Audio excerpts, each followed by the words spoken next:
Now, today's video games are really built on a very Hollywood aesthetic, but at the end of the day, you're looking for the same thing you were looking for 20 years ago. You're looking for gameplay. For all the talk of it being a great story and well delivered, you still got to make the gameplay exciting. A lot of games you're just kind of running and shooting and running and shooting. With this game, you're constantly active. The battles are fun, the story is great, but I think it's the actual play of the game that will keep you coming back.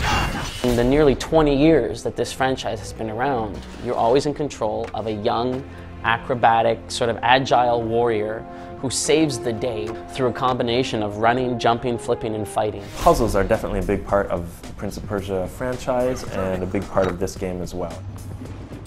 You know, there's always traps and weird kind of Rube Goldbergian devices built to nefarious purposes. Or we'll be walking across the floor, all of a sudden there's a gap with spikes in it. Why is that there? I don't know. Don't fall down there. A lot of video game heroes they've got big muscles, or they've got big guns, they've got a lot of technology. What the Prince has always done, going all the way back to the very first Prince of Persia games, is use his body kind of as his main weapon. He likes to do very, very acrobatic stuff, like swing on poles and run on walls, which he can do because he's in the best shape ever. When you live a certain kind of lifestyle, you're a nomad, you're a rogue, possibly a thief. You need to be able to rely on your body the way that a nerd like me doesn't necessarily have to. It's a series that is known to have very fluid, acrobatic animations. The Prince has always had a unique way of getting around. He shimmies across walls, he climbs across rooftops, he swings on poles. Basically, you get to run on walls through the entire game, much like Spider-Man, but without the...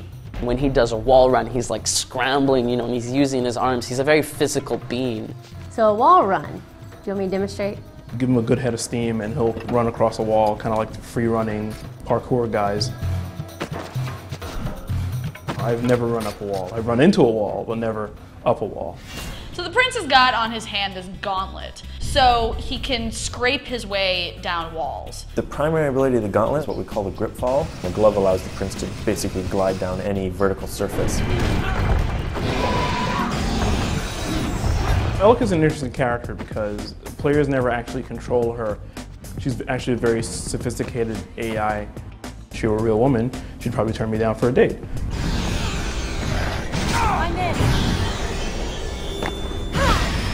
We've taken a step away from the traditional Save the Princess game. It's not about, you know, the princess at the end. Why not have the player interact all the way throughout the game? There's almost a Zen aspect to it where you are traveling around with this partner and like you're healing a world, so you're actually making it nicer. It's kind of like watching acrobatic trapeze artists. She'll grab your arms, help you swing to the next destination.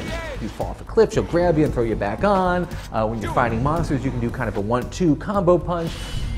A lot of games that give you partner characters, you have to safeguard them. They can't keep pace with you. And Elika's not that kind of character.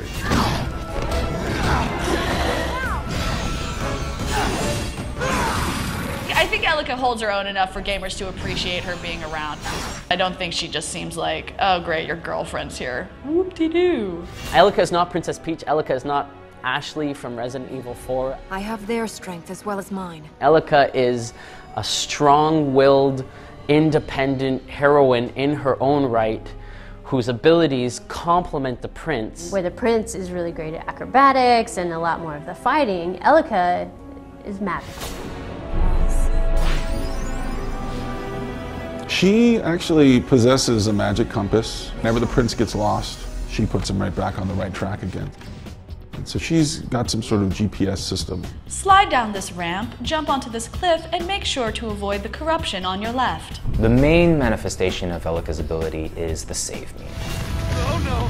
Oh crap! Elika rescues you and you don't get a game over screen and load and all that stuff. You know, there's no dying in the game. There's no death. There's no retry screen. I like that games are manipulating death in a way that is more pleasurable.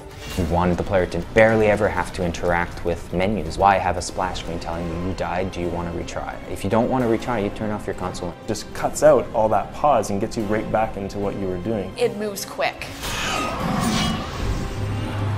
This game keeps you there because of how much fun it is to play.